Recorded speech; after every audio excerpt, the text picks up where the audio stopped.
I'd now like to introduce our dear friend Julie Andersson from Clarence City Council, our first age-friendly community, WHO age-friendly community in the state, and she's going to talk about Clarence as a member of that and the Our Shared Space project. Thanks, Julie. Thanks, Roz. And hello, everyone. I think that I'm able to share my screen. Yes. Can everybody see that? Great. I'd like to thank COTA. I really love working with COTA and everyone in the team. And hello to all my fellow community development workers that may be listening. Gary, I'd love to visit you up at the West Coast. That would be really fantastic. It's really fascinating to hear what you're achieving up there in a really short space of time. And thank you to Lyndon for the shout out to how undervalued myself and my colleagues in community development around Tasmania are. I totally agree.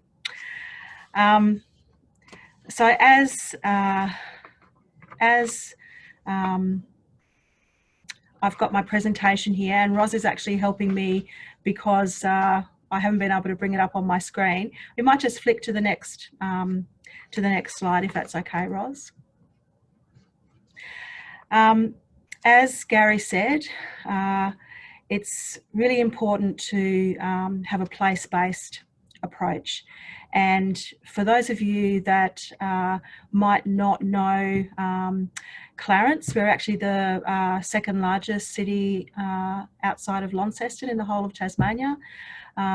We are almost approaching 57,000 people, and we're very diverse geographically and socially. And out of that nearly 57,000 people, we are up there when you look at the statistics that both Roz and also Lyndon showed, that nearly 14,000 people are aged over 65, so that's nearly 25%. But more important, I think, is that around 28,000 people in the city of Clarence which is half of our population, are over 45 plus. And I think that's a really interesting group to be concentrating on. And because they're the people that are still in the workforce, and they're the people that are aging alongside everybody else, but in a different way. And even though we have population growth happening here in Clarence, it's still the age group 45 and over that is growing the most. So just the next slide, thanks, Roz. It's been an interesting journey to become the first World Health Organization global network of age-friendly cities and communities member. It's a bit of a mouthful.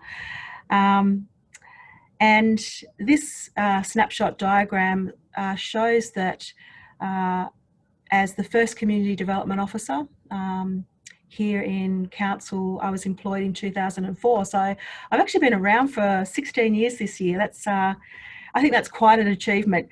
But what is really fantastic about COTA's Liveable Communities Toolkit is that those 5 steps that are outlined in the toolkit about how to become a livable community, as Roz said, it's really number 1 around assessing with the community. That is the most important, and that was really happening way before I started. A good 2 years before I started, back in 2002, there was a local action group, the Seniors Action Group of Eastern Shore, and there are still people that are still connecting with council that I'm still working with, who are fantastic drivers and champions, and they really lobbied the local council here to not just say how about we have a community development officer position, but also to have that focus on age-friendly communities and livable communities. So in a way, a focus on positive ageing or age inclusiveness very much came from the community. And as such, a bit groundbreaking, because the first positive ageing plan that was developed with the community really paved the way for other key and critical plans that have come since then, such as Council's Health and Wellbeing Plan and a whole suite of other plans as well. You'll see that it's not a quick trip, and it's really important. As Gary said, you need to be place-based. So you need to have the community involvement, and you really need to develop with the community what's important for your particular community. So what Gary is doing, for example, in the West Coast, that's really fantastic, is obviously some of those things aren't applicable here, and vice versa. Working with the community, and as Lyndon said, the cultural strength of older people is absolutely critical. And I really feel that that's set a fantastic foundation for that not a quick trip that I've sort of outlined on that diagram now. We're in our third plan. So we currently have our age-friendly Clarence plan. And every step of the way, we've just built on that really solid foundation from the community, and capturing their desires, their intent, working with them over quite a number of years before we put pen to paper, really listening to the community and valuing their input. At the same time, it's given the organisation here and the elected members in council a really great base to develop their champions as well. We were really, really lucky in that our current mayor, Alderman Doug Chipman, was one of the first chairs of the then Positive Ageing Advisory Committee, and that has set us up in a really good position to, right from the start, work collaboratively with community and with elected members and with partnership organisations. We're consistently evaluating, setting new goals and practical outcomes. And in 2014, we actually felt ready to join the network, and that was based on one of our community members who said, "I think we're ready, Julie, and I think we should be discussing with our council about doing that." And that has given us runs on the board, I think, to continue on with the work that we've done. Just the next slide, thanks, Roz. What that's meant to council has been quite significant. We have developed a holistic approach and also a holistic commitment to developing policy that's meaningful from and with the community. And we've developed practices and programs that, that connect together. And we've also had great benefits in being connected to what's going on around the world. And Alexandra Kalache, who some of you may know, is a bit like the godfather of the World Health Organization in developing age-friendly principles. And we've met him several times. He's come to Tasmania as well. And he indicated to us that there are really 5 factors to prospering and progressing well in this space. And that is having government support. And we think that we've been really really lucky and privileged to have that government support, particularly at a council level, but also through the state government and of course our partnerships as well. We've community engagement, that's the next factor to prosper well. And the third one is having resources, and that's public and private. We started off with a 0 budget, and as many of us in community development know, that we can operate very well on a 0 budget, but we have been able to ask for resources towards practices and towards programs, and sometimes those resources are very little, but what the outcomes that they receive are quite enormous.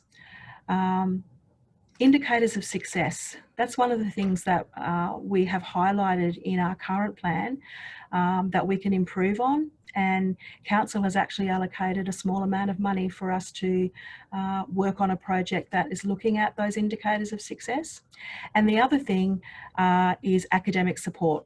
And we're definitely improving on that. We've got lots of partnerships now with UTAS and other educational institutions. Just the next slide, thanks, Ros.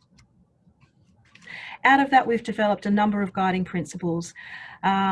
Obviously, to collaborate, community governance and leadership, we're all about bottom up, top down, strong partnerships, and remembering that your greatest resource is your community, and of course, continuous improvement. And the next slide, thanks. So looking at what makes a livable community, on the left-hand side there, you'll see those 8 domains that are in the toolkit. And on the right-hand side, I've just listed some examples of projects and things we're working on, and I'm happy to talk about any of those later. But the one that I just wanted to highlight was our shared space around respect and social inclusion. So if we flick ahead a couple of slides, thanks, Ros. Our Shared Space is a really fantastic program that we developed with our Youth Network Advisory Group and together with our Positive Ageing Advisory Committee, so it comes from the community. And as Ros mentioned earlier, growing old is not always reflected in a positive way. So this project is focused on ageism and bringing all ages in the community together. Just the next slide, thanks. So all of these pictures are real people, from activities, and bringing generations together can be quite challenging. I know that with my teenage children, when they ask me something and I give an answer, and it's all very confusing. But it's actually been a really fantastic project, and the aim is to break down the barriers around ageism and focusing on different activities to do that. So the next slide, thanks. The process has been very much one of cooperation, compromise, communication, and full of great challenges. Compromise has been the biggest one. There's been some full-on fights in planning meetings between younger people and older people about the way things should go down. But luckily, they're a fantastic group of people, and they've always been able to compromise and work through issues. And that has led to, next one, thanks, Ros. Some really great small activities and interactions. We've had knitting with rulers, and that was something raised by the young people. We've had walks, we've had quiz nights and days, we've had games, croquet, how to use the Wii, all sorts of activities and really fascinating conversations and lifelong connections. So thank you. I think that was a bit rushed through the presentation, but please contact me if you want to know any more about the Our Shared Space program and also the other programs that I've highlighted in the presentation. Thanks, Julie. That's wonderful. And it's good to see that you're having vigorous debate in those meetings. It's excellent.